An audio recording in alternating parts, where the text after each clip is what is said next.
We're offering.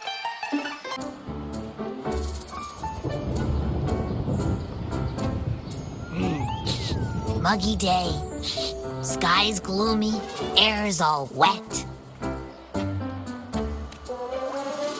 Oh, man! At least let me finish my sentence. Ugh. Ugh. Cold, cold, cold. Oh.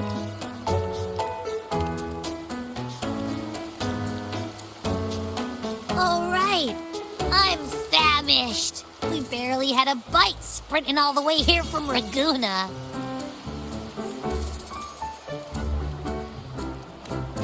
Whoa! Pinch me! This is a feast and a half!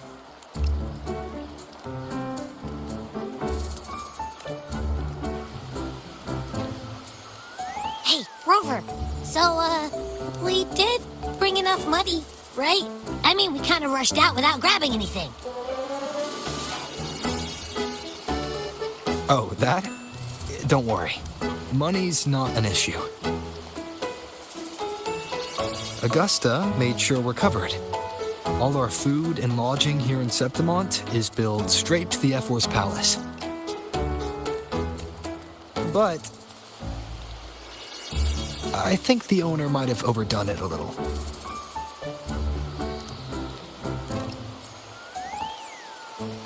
Ha! Better get used to it. You're the champ of the Great Aegon. And you know me. If food's on offer, I'll be a scoffer. Yeah, no leftovers, guaranteed.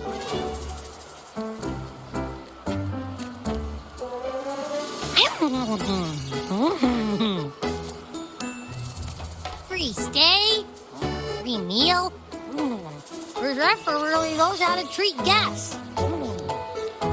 Maybe we should, you know, hang around a bit longer.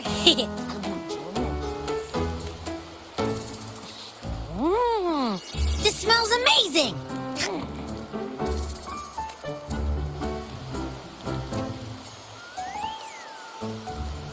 Abby, what do you think Imperator wants me to find? If Cardathea's right, the last clue should be somewhere on the Sanguis Plateaus. We're so close to the finish line, just one step away. But our pace is slowed. Relax. We're already back in Septimont. What's the rush? I remember Lupa said there's this weird blight cloud hanging over the Sanguis Plateaus. And when the high tide, or whatever, rolls around, all the gladiators go there to hunt tacit discords. Wait, is the high tide coming up soon? The Afra's invite did say something about a big hunt. Huh, that reminds me. Aren't we supposed to meet her today? A messenger came this morning. Augusta is dealing with an emergency, so our meeting's postponed. It looks like it'll be a while. An unexpected change. It's throwing everything off course. I don't like the feel of it. And why me for this hunt? If it's about the Great Aegon, the messenger said none of the other gladiators were invited. Who knows? Maybe she just wants to test her strength against you. Typical Septimontian, right? You think so? I've only met her a few times, but I doubt she acts on such simple impulses. And as the F4, can she really thoughtlessly do whatever she wants? Guessed from afar, you possess eyes as clear as crystal. But what troubles you so that eyes once bright as the highland sky now darken with rolling clouds?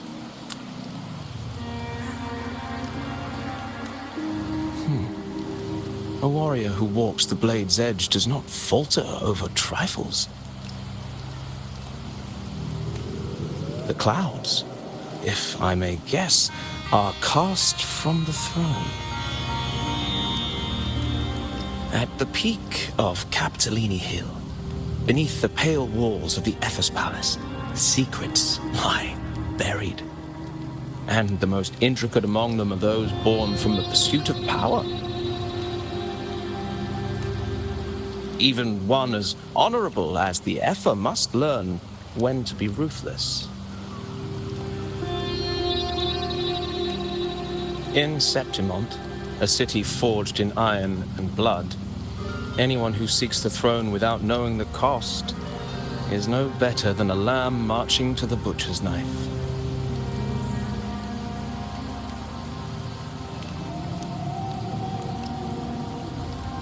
I am Nestor, a traveling poet.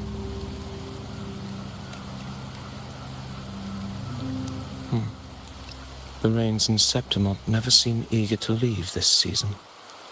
So then.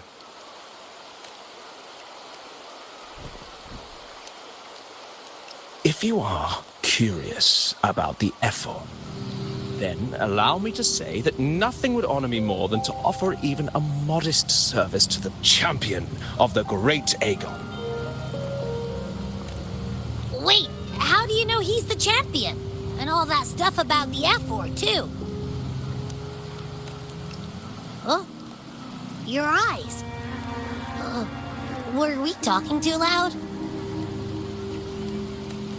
To see and to hear are but two of the many ways to perceive.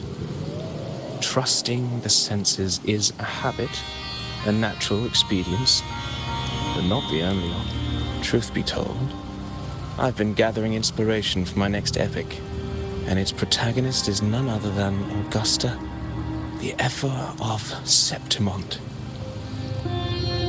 That's why I speak of her with some familiarity. I have a feeling your tale with her will soon be written, and knowing more about those who walk alongside you is rarely without its benefits.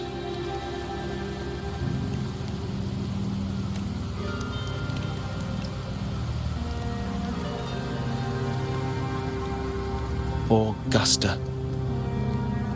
A girl of humble birth, a resonator of modest talent, a commoner without noble patronage. And yet, from the den of wolves that is Septimont City, she rose and eventually claimed her place. Just like the burning sun was once a cloud of dust.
fail enough times, and you might eventually succeed. Should we call it resilience? Or mere stubbornness? Or perhaps, for a girl who has lost everything, there was never a second option. She had no one to trust but herself, and naught but a blade to hold. And yet, as the first stanza of an epic, this is nothing extraordinary. Since the lament, across the scorched lands of Solaris, I've heard this story repeat itself, again and again. Greatness. Yes, our era has certainly seen it. But true greatness is never found on the first page of a story. Courage, glory, and honor. Such immortal virtues have been etched in tablet and stone. They are never forged overnight. Light as a thread, elusive as the wind, they weave themselves into every twist of fate, tangling with every insignificant choice we make. I don't know. It's just unbelievable. The Augusta he's talking about, and the F-word we saw in the arena. No way they're the same person. A girl far from home, arriving in the city upon Capitolini Hill in pursuit of strength. No title, no status, no wealth. I doubt anyone at the time could have imagined her rising to where she is now. Do you mean Kato? Do you believe Kato handed her that final victory on purpose, and that his scathing words were a test of her resolve? Then Kato must have been an idealist to place his faith in a girl with nothing to her name. Now, why don't we keep this question in mind and see where the story leads us?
merely the rough shape of a short epic. This is all I can offer about the Ephor. Now, as a listener, what do you make of my narration?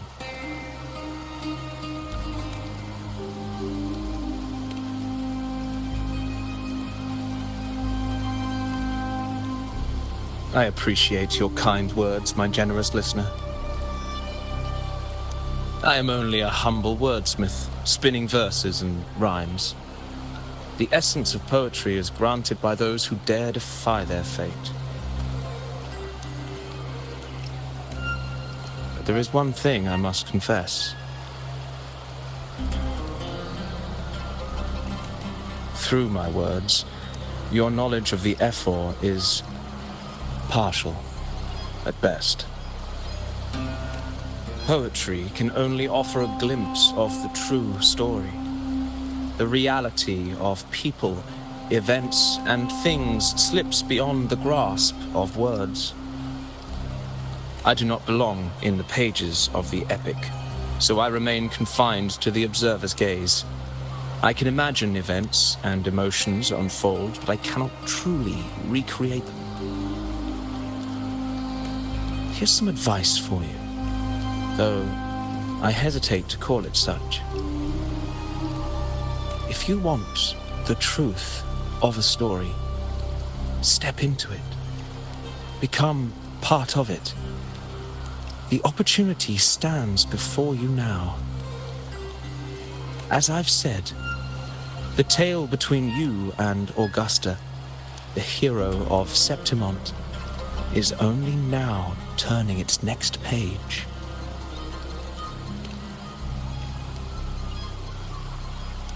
It's not difficult to see.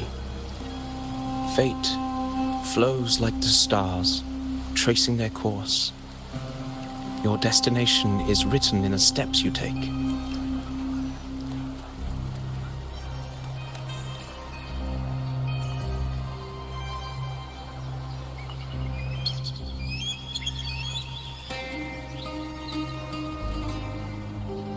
The rain is passing.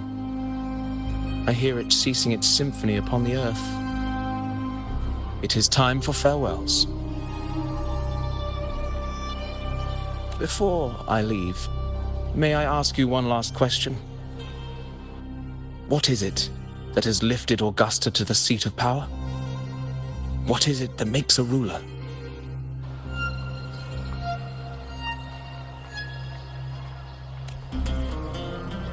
Well, I'd say strength. Let's be real. There's no way Augusta could have passed those trials without strength. Rover, what do you think?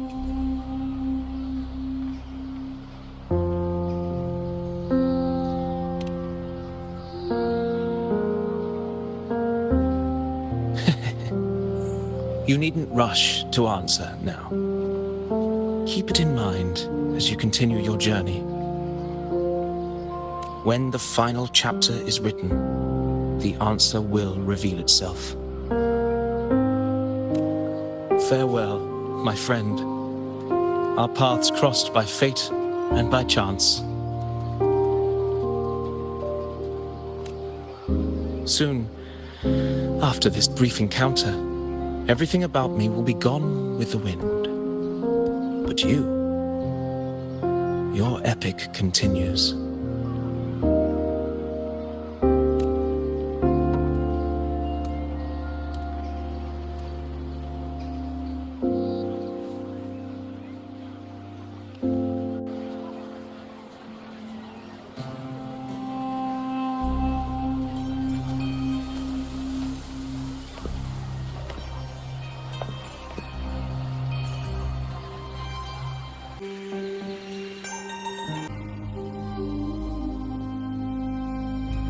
Your Excellency, you have indulged her too much. As the priestess, you know is far too unruly in both action and word. It's a disgrace to her title. Indeed. She entered the palace unannounced, uninvited, and with no decorum. A blatant affront to the authority of the palace. Same as always. Senators, all she crossed was a doorway. One too insignificant to carry the weight of our authority, or defend anyone's fragile pride. Let us not forget, it is not the walls of Capitolini Hill that command fear. It is my will, my sword, and our relentless conquest. I know your fear.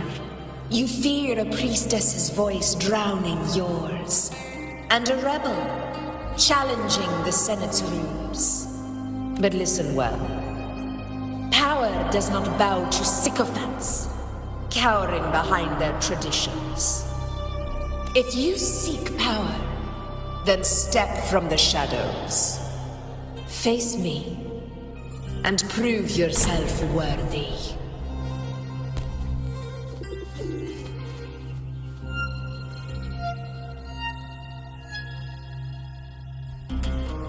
Took you long enough, Augusta. Handling the senators takes time. You know that. Well, to keep our esteemed priestess from waiting, maybe next time I'll just leave them to their own devices. I'll make sure they record every detail of your feat and relay it word for word to Grandmother Lilibet. Priestess Iuno, unruly behavior, left Tetragon Temple without permission and trespassed into the Ephor's palace. I wonder, who will lose it first? Lilibet or you? Let those old foxes report me all they want. If they step into the tetragon left foot first, I'll shoot the left. Right foot first, I'll shoot the right. Hey, I'm with you on that one. The Senate should be reminded now and then that the Tetragon's kindness is not a reason to take Priestess Yuno lightly. Why didn't you wait there? I had everything handled. We depart for the hunting ground tonight. If anything changed, you could have reached me by my terminal. You didn't need to come all the way here. I want you free of duty until that day arrives. You're overthinking it, Augusta. I'm here to see that person. Grandmother Lilibet said his fate is one of unknowable void. Sounds intriguing enough to make time for. So that's it? Too bad. The ship from Laguna won't dock until tomorrow morning, and we'll be gone by then. Ugh, what a hassle. Patience, you know. The warrior has accepted the invitation. So, you'll have plenty of time to meet during the hunt.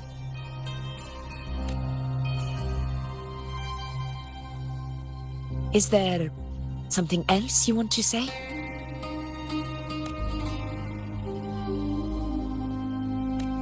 I read Grandma Lilibet's Book of Prophecies. The hunt and our plan, neither end well. Are you sure we should go through with this? Risk does not trouble me. Peril simply requires greater strength. But really, when did you start caring about the temple's traditions?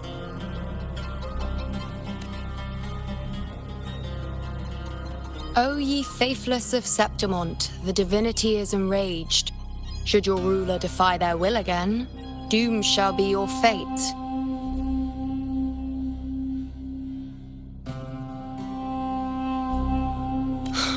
Lately, I've been hearing murmurs from the nobles again about the ancient prophecy from Raguna. I will admit, those words once carried weight. But when our ancestors crossed the waters, and climbed these hills, Raguna's divinity didn't get a seat on the ship. And the priestesses all said the prophecy was incomplete. Only the hero of heroes, wielding extraordinary power, risen from the dark tides, shall bring eternity to Septimont. Then shall the waters quiet, the tempest still, and glory return with the blood of the old king. Do not forget, this is the other half of the prophecy. Fabius, Attilius, Valeria, one after another, these heroes have saved Septimont from the brink of ruin. As long as a hero stands, no disaster can break this eternal city. What if this time is different? What if ruin is our fate?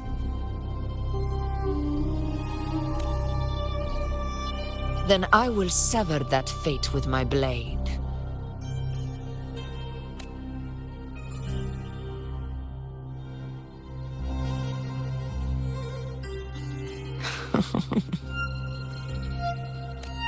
What's so amusing?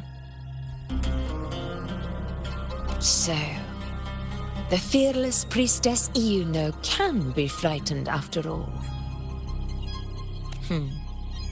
But it's fine. If you're afraid, don't push yourself. I can handle this alone.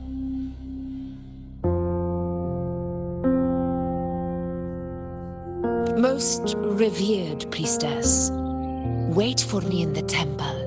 I shall return victorious. Frightened. Me? If anything, it's you, trying to shut me out and face it alone. Fine. Go ahead. You'll come back to me sooner or later.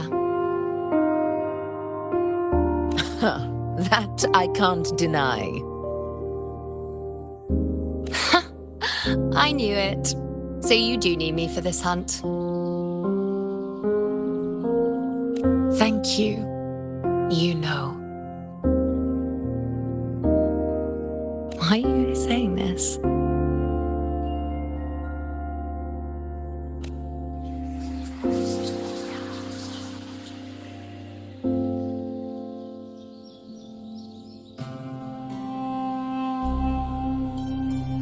The storm is coming. Come, you know, my friend. The best way to greet a storm is to walk straight into it.